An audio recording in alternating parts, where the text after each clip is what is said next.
আসসালামু আলাইকুম। রিয়াজ কিচেন থেকে সবাইকে স্বাগত জানাচ্ছি নতুন আরও একটি রেসিপি দেখার জন্য। চুলায় একটি কড়াই বসিয়ে দিয়েছি। এখানে আমি পরিমাণ মতো তেল দিয়ে দিয়েছি। এখানে প্রায় 4 থেকে 5 টেবিল চামচের মতো তেল দিতে হবে, আর এই রেসিপিতে তেলের পরিমাণটা একটু বেশি লাগবে। তো এখন আমি দিয়ে দিচ্ছি 1 চা চামচ পরিমাণে জিরা। আস্ত জিরাটা দিয়ে একটু তেলে ভেজে নিতে হবে যেন খুবই সুন্দর একটি ফ্লেভার আসে। তো আমি ভেজে নিলাম। এখন আমি দিয়ে দিচ্ছি পেঁয়াজ কুচি। আমি এখানে প্রায় 2 কাপের মতো পেঁয়াজ কুচি দিয়ে দিলাম।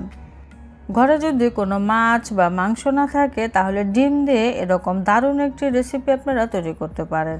ডিম ভাজি বলতে পারেন, সেজন্য এখানে পেঁয়াজের পরিমাণটা আপনাকে অবশ্যই বেশি দিতে হবে।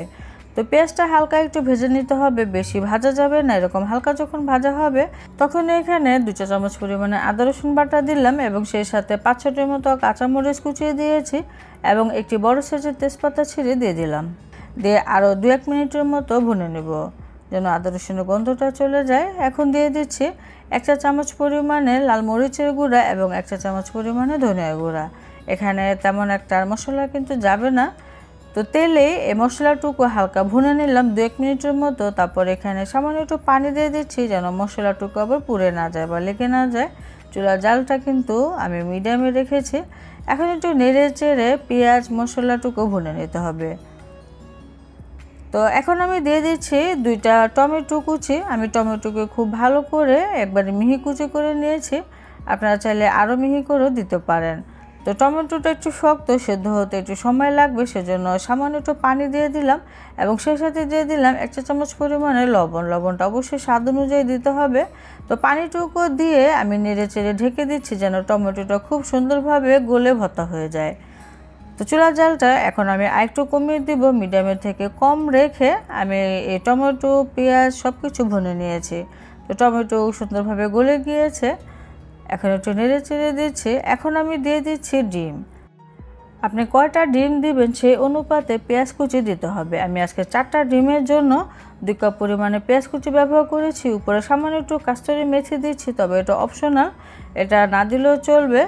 আর ডিমটা দিয়ে সাথে সাথে নাড়াচাড়া দেওয়া যাবে না। কিছুক্ষণ পরে এরকম আস্তে আস্তে করে নেড়েচেড়ে দিতে হবে যেন এই ডিমের টুকরোগুলো একটু বড় বড় হয়। ঠিক আমরা যেমন মগজ ভুনা করি, মগজটা একটু বড় বড় চাকা চাকা রাখি, ডিমটাও ঠিক সেরকমই হবে। তো ডিমটা দেওয়ার পরে কিছুক্ষণ পরে আস্তে আস্তে করে এরকম নেড়েচেড়ে দিলেই দেখা যাবে খুব সুন্দরভাবে মগজের মতো হয়ে গিয়েছে। ডিম ভুনা দেখা যাবে পুরোপুরিভাবে মগজ ভুনা। এখন আমি আরও কিছু কাঁচামরিচ কুচি দিয়ে দিলাম, দিয়ে একটু নেড়েচেড়ে দিচ্ছি। আমার এই ডিম ভুনা বা ডিম ভাজি কিন্তু হয়ে গিয়েছে। এখন আমি নামানোর আগ মুহূর্তে 1 মুঠো পরিমাণে ধনিয়া পাতা কুচি দিয়ে দিলাম। এতে করে খুবই সুন্দর একটি ফ্লেভার আসবে।